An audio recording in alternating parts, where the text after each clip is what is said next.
Hi guys, back here with another video.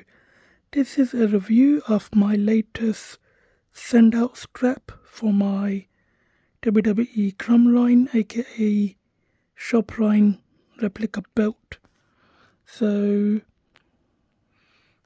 the strap has come from Altair Belts, made by Allianz, and he also offers the custom nameplates for this belt.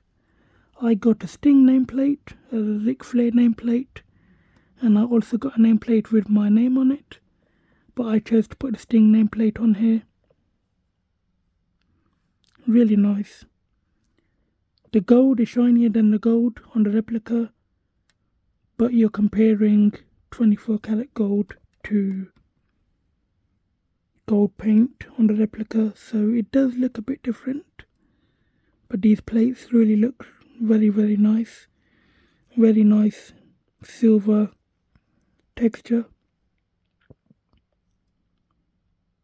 And these have the Chicago posts on them, so you can put them on with your own replica screws like I had.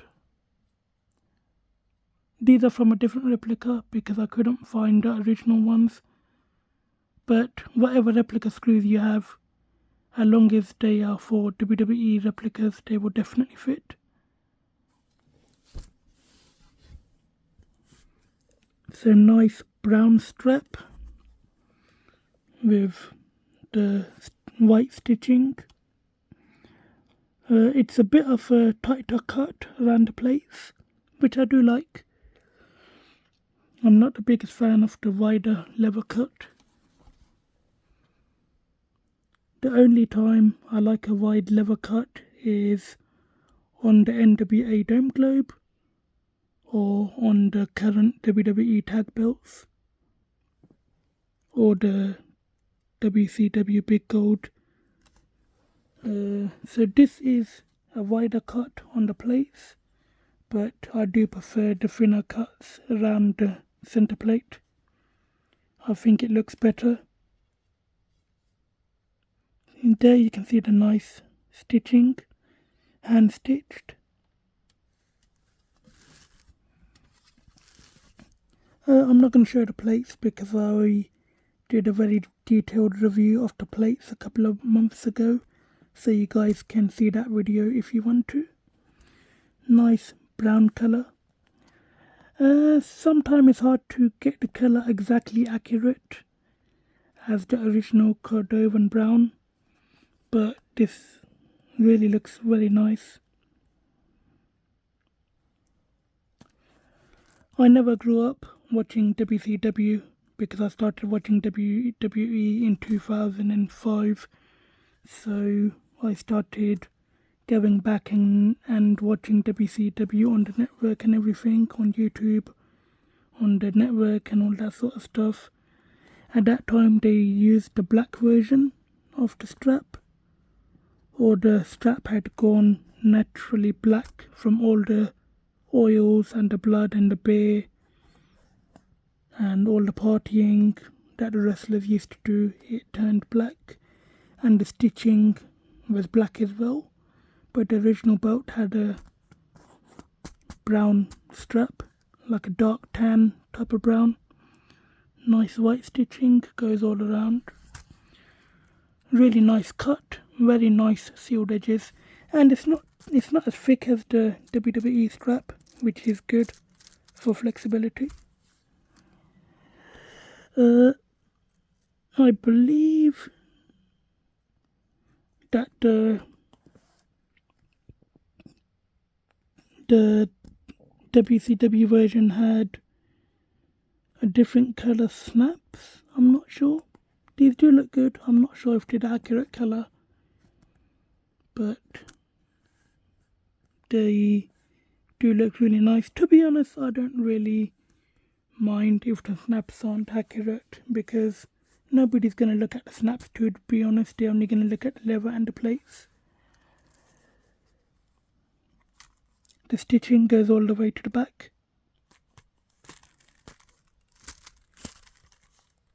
It's got the Altair Belts logo stamped in. Same on this side. Got the stitching.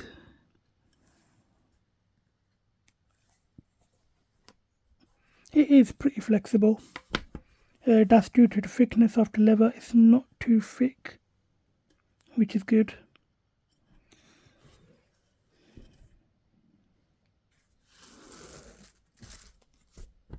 Show you guys the back. So the real Crumrine was 2 pieces of leather stitched together. It wasn't thick leather in the front and then the thin layer of normal leather backing. It was 2 pieces of the same leather stitched together.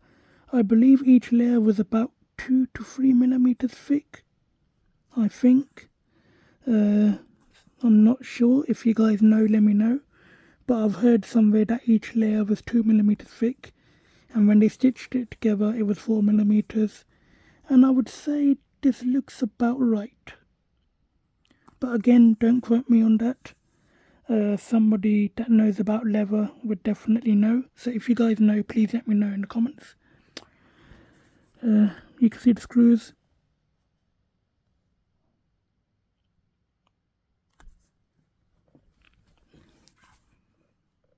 Sometimes it can be a bit difficult to get the plates on and get the screws in because it's a real leather strap versus the Shoprine strap, which was more thicker. So it might take a few more extra minutes to get these plates on. But once you get them on, they look really good.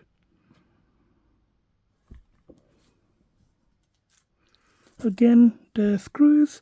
So the nameplates Ali makes have the Chicago screws, the sleeve for the screw, and then you just put the plate on the front and then screw it in from the back.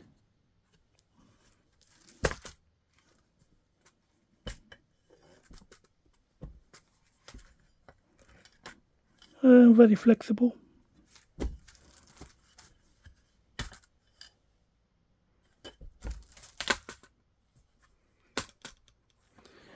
One mistake I made, I didn't tell Ali to make it longer. This was based off the original shop strap. The real one, the strap was a bit more longer, so you had this one like this, and then you had this part like this, and you could snap them up without the plate being lifted from each side. So you can still snap this like this, but the plate would be lifted from each side. Depending on what if you do this, it'll be lifted from that side. If you do this, it'll be lifted from that side. So the real strap was slightly longer on each side, so you could snap it in the middle. That's how Ric Flair used to hold it. I'm definitely gonna put the Ric Flair nameplate on here at some point. But right now I like the Sting one, especially because Sting's gonna be retiring in 2024, so nice colour, really smooth leather, very nicely done. So I'll show you guys this belt on the waist and on the shoulder, and that will be the end of this video. So this is how it looks on the waist. It fits much better than the shop strap because that's more thicker and it's more stiffer. But this one, it just really sits around your waist very nicely. Again, it is a very big belt as it's not curved. Even curved is a big belt.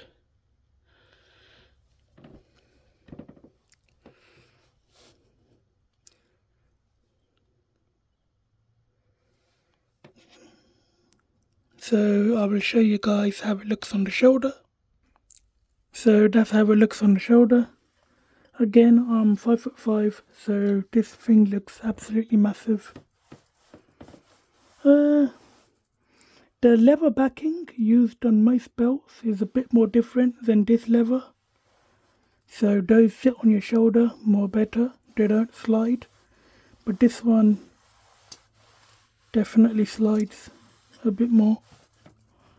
very flexible.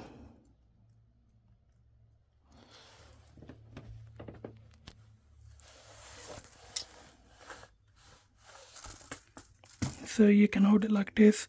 You can't do this with the shop strap, or it would start bubbling up and eventually it would crack.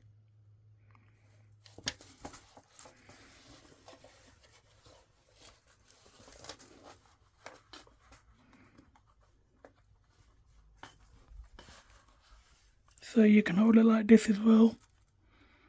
Again, you can't do this with the standard strap, or it would start getting damaged.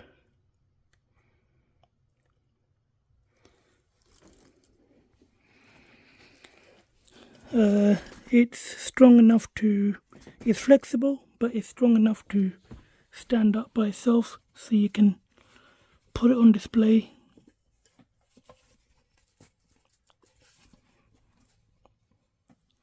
You don't need to put a belt stand behind this. You can if you want to protect it from the bottom of the strap hitting the display, because at some point it starts bending a little bit. So you can put a strap underneath it if you want to stop that from happening, but this will definitely sit up by itself.